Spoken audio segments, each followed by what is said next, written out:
Venkatesh advanced pain clinic, నొప్పి మాయం, surgery దూరం. For appointments 9155515563. టాలీవుడ్ లో వచ్చే ఫిల్మ్స్ సొసైటీకి ఇంపాక్ట్ఫుల్ గా రెస్పాన్సిబుల్ గా వస్తున్నాయని మీరు భావిస్తున్నారా? అన్ని రకాల ఇప్పుడు నేను దీనికి సమాధానం చెప్తాను. ఇప్పుడు సమాజాన్ని ఉద్ధరించడం కోసమే సినిమా పుట్టలేదు. కరెక్ట్. అన్ని వకీల్ సాబులే రావు, లేదా అన్ని విశ్వనాథ్ గారి సినిమాలే రావు కదా. ప్రతి సినిమాలో ఒక మంచి ఉంటుందమ్మా. అంటే బట్ డిటీరేషన్ ఎక్కడంటే నేను నాకు నచ్చని డిటీరేషన్ చెప్తాను. సోషల్ మీడియాలో వచ్చేసి ఓటీటీలో వచ్చే సినిమాల్లో అన్పార్లమెంటరీ లాంగ్వేజ్ని బయట తెచ్చేసాం. అది తప్పు కాదంటున్నారు. ఇప్పుడు మనం అది తప్పు కానప్పుడు అమ్మ ముందు కూర్చొని మాడగలవా?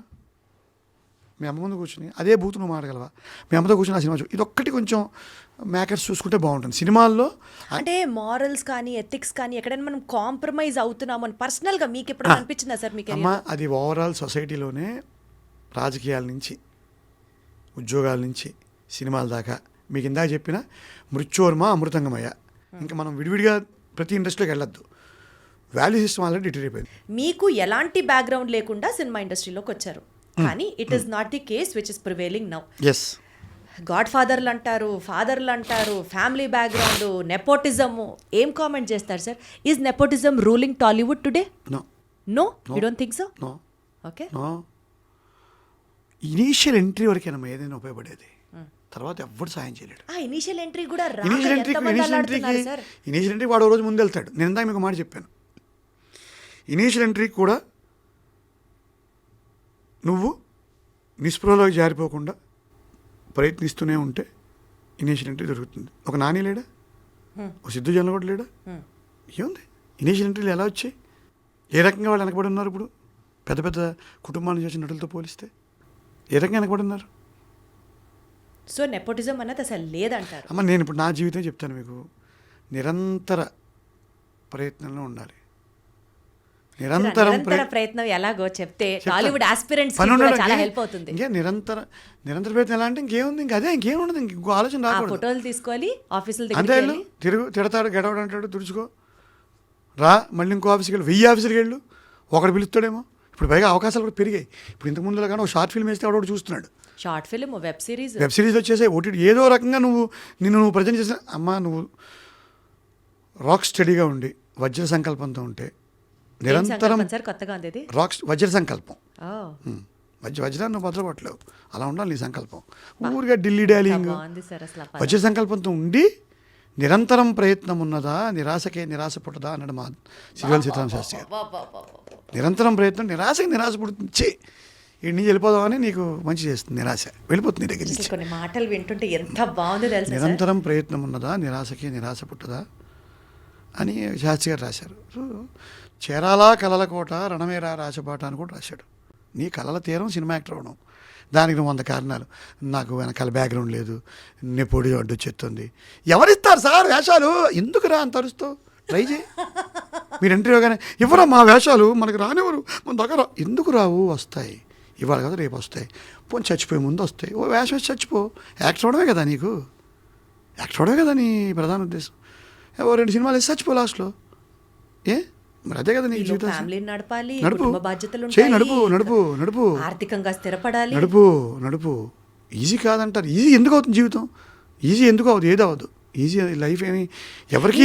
పబ్లిక్ సర్వీసెస్ నుంచి సినిమా కెరియర్ చూస్ చేసుకున్నప్పుడు మీకు అనిపించలేదా sir, am I not answerable to my family? రోజున నాకు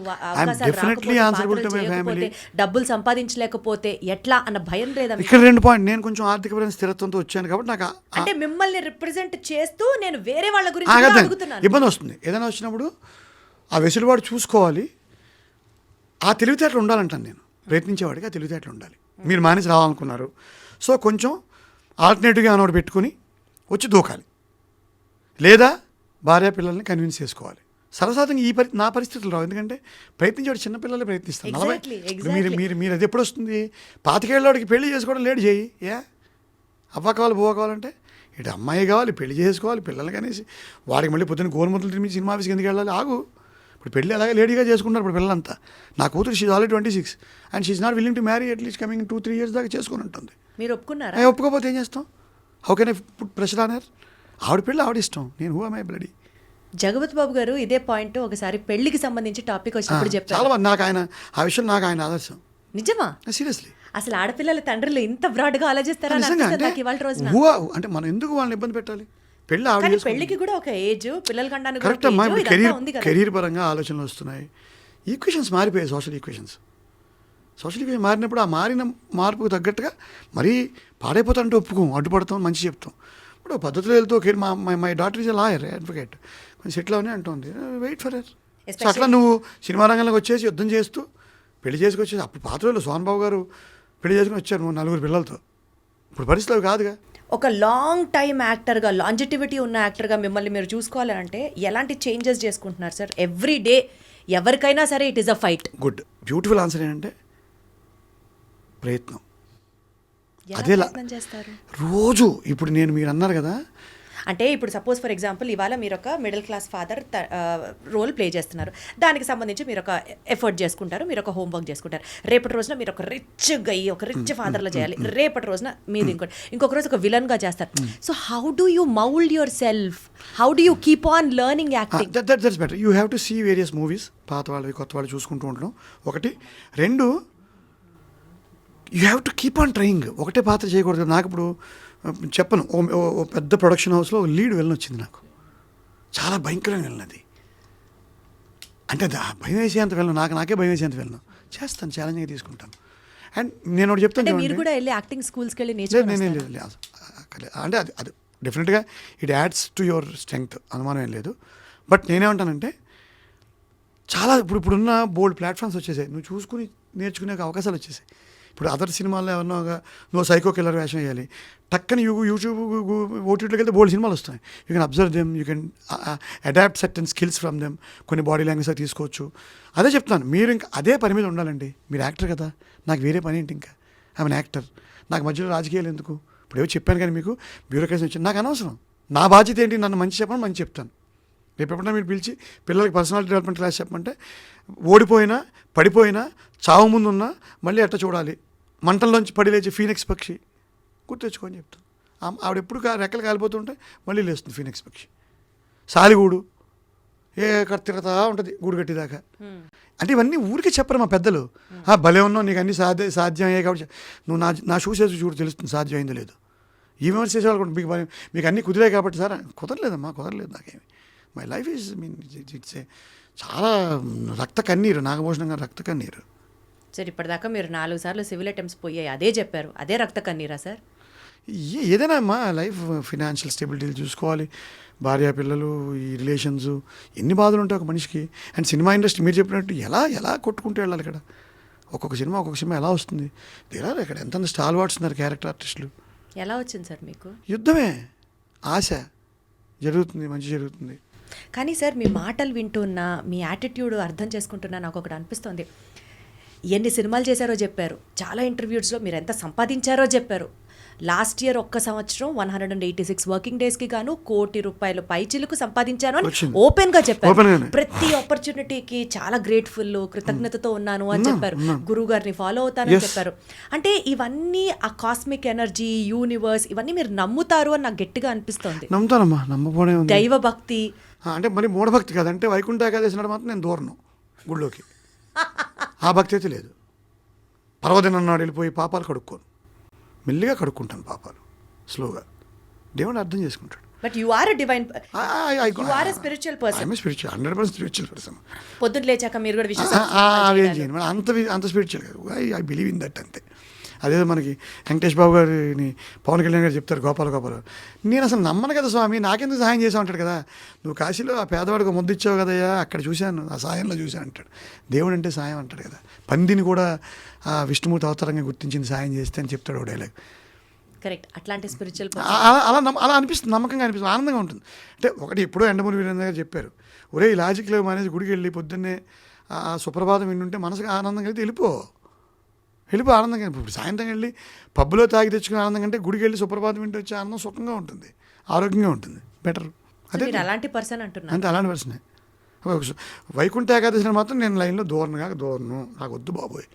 నేను మెల్లిగా వెళ్తా, ఒక ఖాళీగా ఉండే రోజు వెళ్ళి దేవుడికి దండం పెట్టుకొస్తాను. పూజలు, ఉపవాసాలు, హోమాలు, not that kind of person. Very rare. But దేవుడిని నమ్ముతారు. లేకపోతే శివానందమూర్తి గారు నమ్ముతాను, ఆయన శివుడిని నమ్ముతాడు, నేను శివుడిని నమ్ముతాను ఆయన ద్వారా. సో అట్లా నాకు బేసిక్గా నేను ఇప్పుడు ఇవాళ చాలా ఎమోషనల్గా మాట్లాడాను, కొన్ని అగ్రెసివ్ మాటలు చెప్పాను, తెలుగు ప్రజల యొక్క దైన్యం గురించి చెప్పాను, ఆ సెల్ఫ్ రెస్పెక్ట్ కోల్పోతున్నా.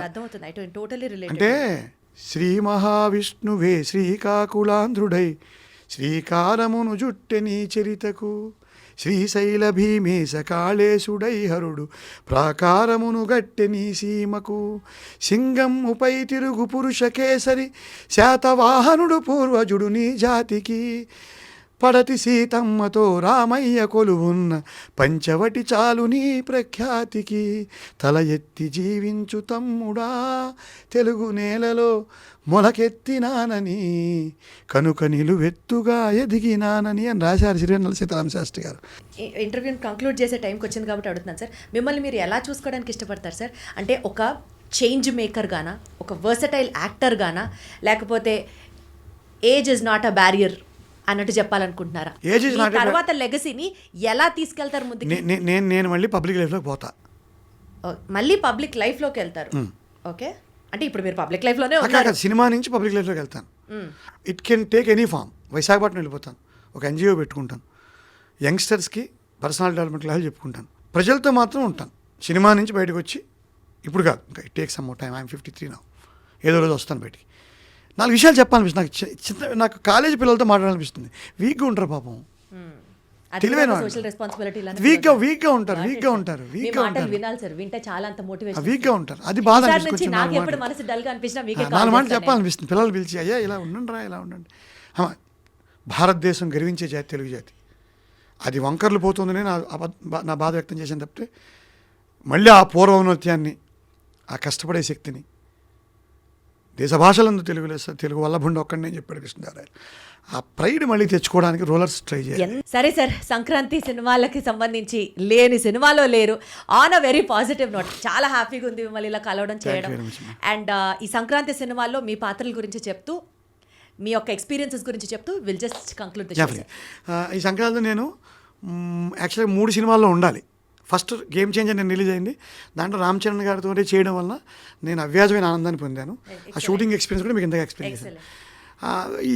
ఈ దీంట్లో బాలయ్యబాబు గారు డాకు మహారాజులో కూడా నేను ఉండాలి. నాకు డేట్స్ కూడా వచ్చాయి. ఒక ట్రాక్ అనుకున్నారు దర్శకులు వారు, ఆ ట్రాక్ తీసేశారు, నన్ను తీసేయలేదు. ఆ కథలో ఆ ఎపిసోడ్ లేదు అసలు, అందువల్ల నేను మిస్ అయ్యాను. బట్ బాలయ్యబాబు గారితో నేను భగవంత్ కేసరి చేశాను, వారిని వదలను, మళ్ళీ వారితో పనిచేస్తాను. 3వది ఇంకా సంక్రాంతికి వస్తున్నాలో అనిల్ రావుపూడి నా సోదర సమానుడు, నా సోదరుడు, నా శ్రేయోభిలాషి, నేను ఆయనకి శ్రేయోభిలాషిని. నాకు ఆయన అభిమాని, ఆయనకి నేను అభిమాని. ఆయన ఒక అద్భుతమైన పూర్తి నిడివిగల ఒక పాత్ర ద్వారా నా సినిమా జీవితానికి ఓ కొత్త డైమెన్షన్ ఇచ్చారు. అది రేపు 14వ తారీఖున ప్రేక్షకులు కూడా ఒకసారి చప్పట్లు కొట్టేస్తే నేను కూడా ఒకసారి నా భుజం మీద ఇలా కొట్టేసుకుని అద్దం ముందు నుంచి Srinivas Vadlamani okay you are also something అని ఒకసారి శబాష్ అనేసుకుంటానమ్మా. So this is a good experience. అందరికీ కూడా సంక్రాంతి శుభాకాంక్షలు. తెలుగు రాష్ట్రాల అందరికీ, తెలుగు జాతి గొప్ప జాతి, ఆ ఉన్నత్యాన్ని మళ్ళీ సాధిద్దాం. సంక్రాంతి నాడు ఒట్టేసుకుందాం. తప్పకుండా. మీలో ఉన్న సరస్వతికి, మీలో ఉన్న కళామ సరస్వతికి పాదాభివందనం. Thank you so much. Thank you.